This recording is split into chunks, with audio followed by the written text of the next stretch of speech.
করে মুসা নবী সিদ্ধান্ত করলেন এই লোকটারে কোনো গোসল দেওয়া যাবে না, কাপনে কাপন পরানো হবে না, এই লোকটার জানাজা দেওয়া যাবে না, এই লোকটারে আস্তা তার লাশ জংলার মধ্যে রাইখা আসতে হবে, তার লাশ শ্রীগাল কুকুর টাইনা টাইনা তারে খাবে। একটু চিৎকার মেরে বলবেন নে আল্লাহু আকবার। মুসা নবী সিদ্ধান্ত করার পরে তখনকার দিনের আমার ভাইরা ওনার কওমের লোকেরা এই লোকটার জংলার মধ্যে রাইখা আসছে। হঠাৎ কইরা গভীর রাত্রে আমার আল্লাহ মুসা কালিমুল্লাহর নিকট নোটিশ জারি করে দিছে, এরে মুসা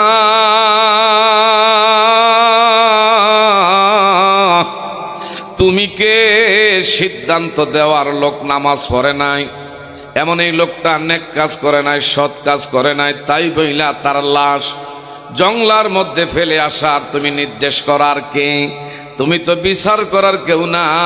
আর রিজিক দিলে আমি দেই, আমি আল্লাহ তার হায়াত দিয়া রাখছি, আমি আল্লাহ তার এই পর্যন্ত বাঁচাইয়া রাখছি, তার হায়াত শেষ আমি আল্লাহ নিয়ে আসছি, কিন্তু সে কি করলো আর কি করলো না, তাই বইলা তারে জানাজা না দিয়া কাপনে কাপন না দিয়া জংলার মধ্যে তার লাশ রাইখা আসছ। এ মুসা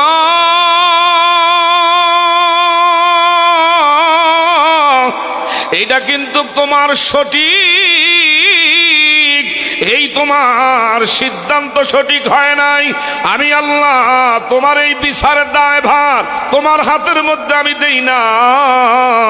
বেলা উঠার আগে আগে এ মুসা তুমি মানুষজনদেরকে জানায়া দাও যে যারা যারা জান্নাতি কোনো ব্যক্তির জানাজা যদি দিতে চায় তাইলে তার জানাজায় যেন শরীক হয়ে যায়।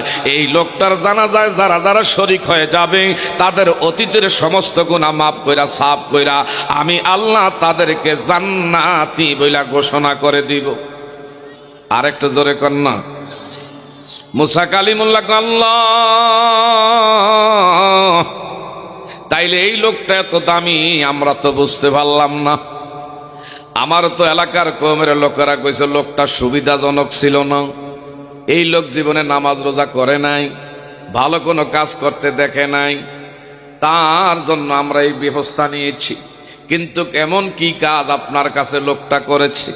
আপনি আল্লাহর কাছে জান্নাতি, এর জানাজায় যারা শরীক হবে তাদের গুনাহ মাফ করে আল্লাহ জান্নাত দিব, তাইলে তো সাধারণ কোন আপনার গোলাম নয়, এই লোকটা নিশ্চয় আপনার কোন মাহবুব হবে।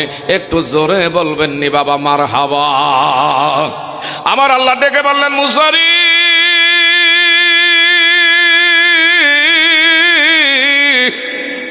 তুমি জানো না জানো না এই লোকটা আমার একমাত্র বড় মাহবুব হয়ে গেছি, আমার বন্ধু হয়ে গেছে। মুসা কয় আল্লাহ আমি কি জানতে পারিনি এমন কি আমল করার কারণে আপনার বন্ধু হয়ে গেল?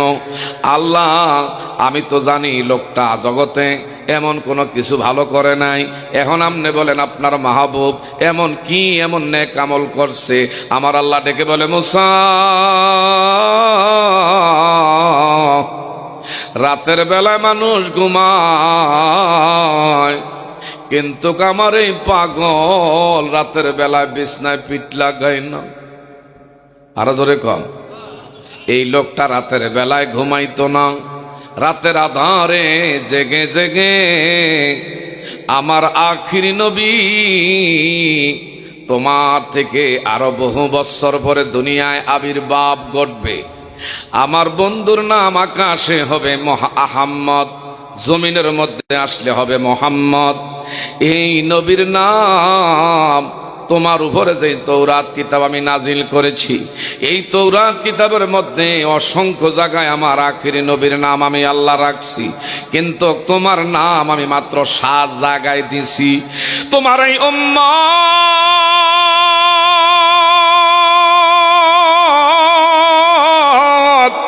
কিন্তু আমার আখিরি নবীর দিলাম যেখানে যেখানে পাইতু ওই জায়গার মধ্যে তার দুই হাতের সাদা আঙ্গুল এইভাবে আমার আখিরি নবীর, যার আসমানে হবে আহম্মদ, জমিনে গেলে হবে মোহাম্মদ, ওই নবী মোস্তফার নাম পাইলে দুই হাতের সাদা আঙ্গুল এইভাবে লাগাইয়া দুই চোখের মধ্যে মাসে করত।